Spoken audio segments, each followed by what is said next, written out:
포모나와 베루툼누스. 하마드리아스는 나무의 요정들을 싸잡아 일컫는 이름이다. 하마는 함께한다는 뜻, 드리아스는 나무를 뜻하는 그리스 말이다. 영어 트리의 조상에 해당한다. 포모나는 사과 혹은 과일을 뜻하는 라틴어다. 포모나는 하마드리아스 요정 중의 하나로 과수원을 사랑하고 과일 나무를 손질한다. 이런 일이라면 이 포모나를 따를 만한 이가 이 세상에는 없다. 포모나에게는 숲이나 강에 대한 관심은 거의 없다. 오직 사과가 열리는 손질이 잘 된 과수원 땅과 그 나무만을 사랑할 뿐이다. 그래서 포모나는 오른손에 늘 무기를 하나 들고 다닌다. 무기라고 해서 투창 같은 것은 아니고 바로 가지치는 칼이다. 포모나는 이 칼로 어떨 때는 웃자란 가지, 옆으로 꼴사납게 비어져 나온 가지를 쳤고, 또 어떨 때는 가지를 찢고 거기에 다른 가지를 접목시켜 전혀 다른 열매가 열리게 하는 일로 늘 분주하다. 포모나는 또 애지중지하는 이 나무들이 지나친 햇볕에 타지는 않을까 마음을 써서 뿌리 근처에까지 물기를 터주어 목마른 뿌리가 그 물을 마실 수 있게 해주기도 한다. 이런 일들은 포모나가 무척 좋아하는 일이어서 온 정열을 다 쏟아도 아깝지 않은 일이었다. 그러자니 아프로디테의 일, 즉 연애에는 자연히 무관심해질 수밖에 없었다. 포모나는 그 과수원 땅을 너무 아낀 나머지 연애는커녕 혹 남자들이 침입할까봐 늘 과수원 입구에 자물쇠를 채워두기까지 했다. 들의 신 파우누스, 숲의 신 사티로스들은 포모나 하나만 차지할 수 있다면 가진 것을 누구에게 다 주어도 아깝지 않을 것으로 여겼다. 나이보다는 젊어 보이는 사티로스도 솔잎관을 쓴 판도 이들과 다르지 않았다. 그러나 포모나를 가장 사랑한 이는 베루툼누스였다. 그러나 말이 그렇다는 것이지 이 베루툼누스가 다른 신들을 이기고 사랑에 승리할 수 있었다는 것은 아니다. 아, 베루툼누스가 추수하는 농부로 둔갑해서는 곡식 바구니를 짊어지고 포모나를 찾아가 농부 흉내를 낸 것만 무릇 몇 번이던가. 마른 곡식 대궁이로 머리를 질끈 동여맨 베루툼누스의 모습은 영락없이 곡식을 나르다 온 농부의 모습 그대로였다. 때로는 소 쫓는 작대기를 손에 들고 나타나기도 했는데 이때의 모습 역시 방금 지친 소의 멍에를 풀어주고 달려온 목동의 모습 그대로였다. 가지치는 가위를 들고 과수원지기 흉내를 내는가 하면 사다리를 둘러매고 능금 따러 가는 농부 흉내를 내기도 했고, 군대에서 갓 제대한 사람처럼 포모나 앞을 어슬렁어슬렁 왔다 갔다 하는가 하면 낚싯대를 둘러매고 고기 잡으러 가는 낚시꾼 흉내를 내기도 했다. 말하자면 이런 식으로 포모나에게 접근하고는 먼 발치에서나 그 모습을 보는 것으로 위로를 삼았다. 어느 날의 일이다. 베루툼누스는 노파로 둔갑해서는 반백머리에 모자를 푹 눌러쓰고 지팡이를 든 채 포모나 앞에 나타났다. 노파는 과수원에 들어가자마자 과연 아름답습니다, 아가씨 하면서 포모나에게 입을 맞추는데 그 입맞춤이 도무지 노파가 하는 짓으로는 어울리지 않게 뜨거웠다. 노파는 과수원 두개에 앉아 과일이 흐드러지게 열린 과일나무 가지를 올려다보았다. 가지는 노파의 머리 바로 위에까지 축 늘어져 있었다. 거기에서 좀 떨어진 곳에는 느릅나무가 한 그루 있었는데 그 느릅나무 가지에는 포도가 잔뜩 열린 포도덩굴이 뒤엉켜 있었다.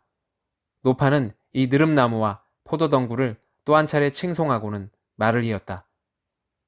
베루툼누스가 변장한 노파의 입을 빌려 이야기를 이어가도록 한다.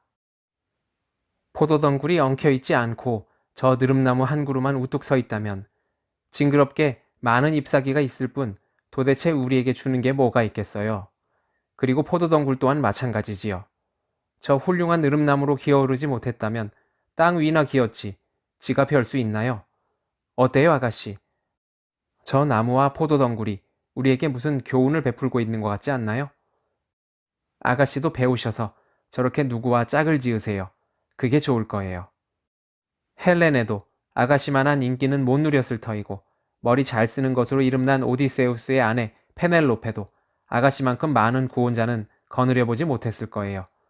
아가씨는 고개를 절레절레 흔들어도 모두들 아가씨를 차지하려고 머리를 싸고 설친답니다. 전원의 신들이 그렇고 이 근처 산에 사는 모든 신들이 다 그렇지요. 아가씨께서 조심성 있고 좋은 인연을 맺고 싶은 의향이 있으시면 이 늙은이의 말을 들으셔서 다른 자들은 다 마다하시고 제가 천거드리는 베르툼누스를 고르세요. 왜긴 왜겠어요. 베르툼누스가 죽자 살자 하고 아가씨를 사랑하니까 그렇지요. 베르툼누스에 대해서라면 이 노파가 본인 못지않게 잘 압니다. 그 양반은 떠돌이 신들과는 달라서 바로 이 산에 번듯한 집도 가지고 있답니다.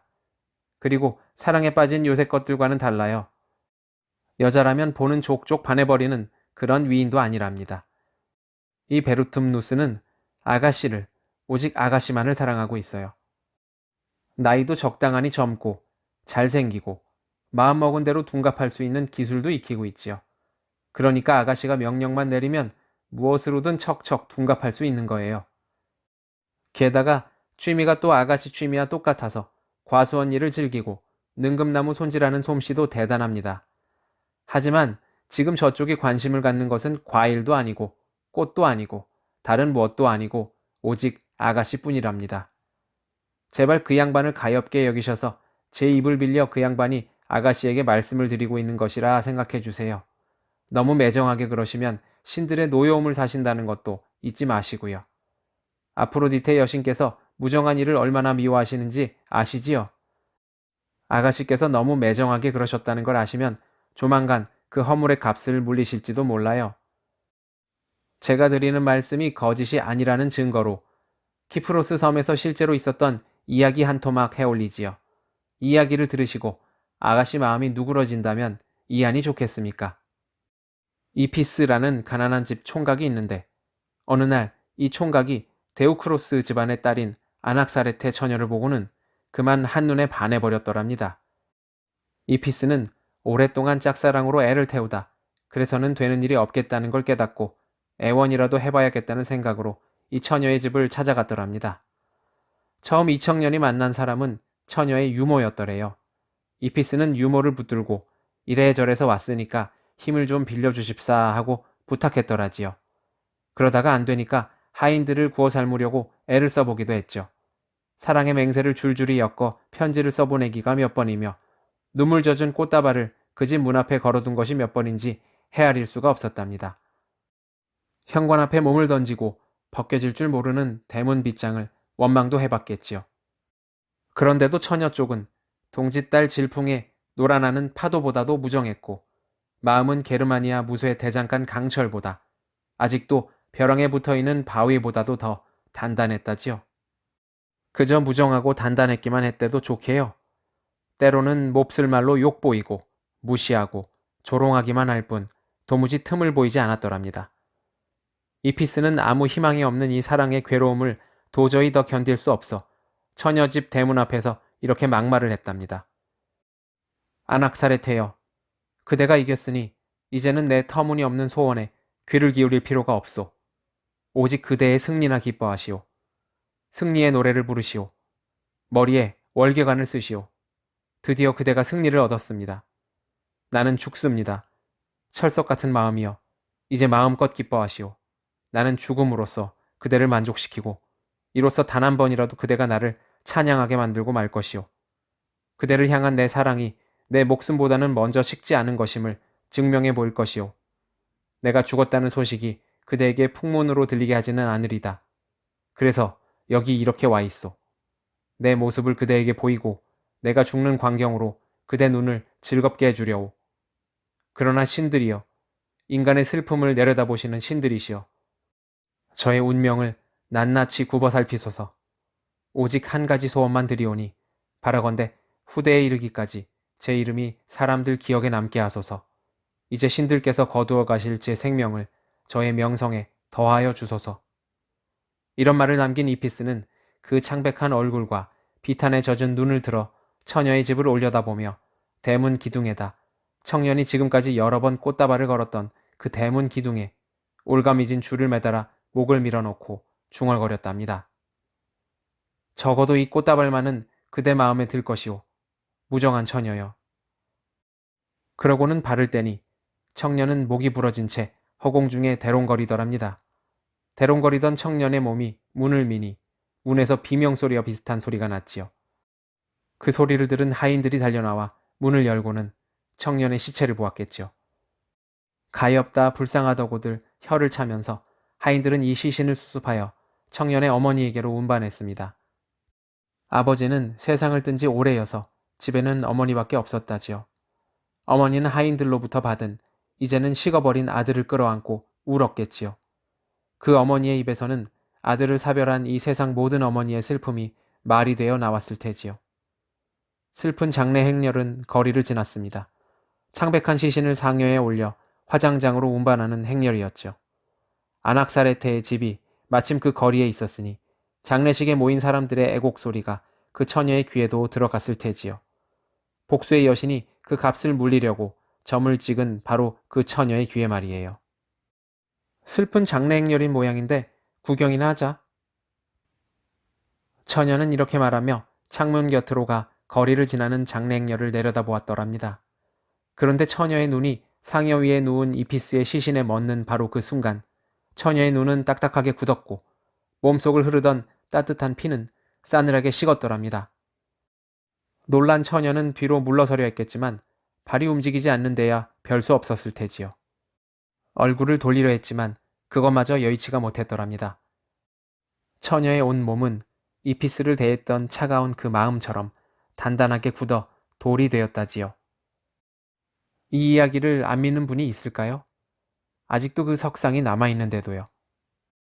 살라미스에 있는 아프로디테 신전에 가면 이 처녀가 굳은 석상이 있답니다. 그러니 아가씨께서도 이 이야기에 유념하시어 부디 남을 업신여기거나 주저하는 마음을 버리시고 아가씨를 사랑하는 자의 말을 귀담아 들으세요.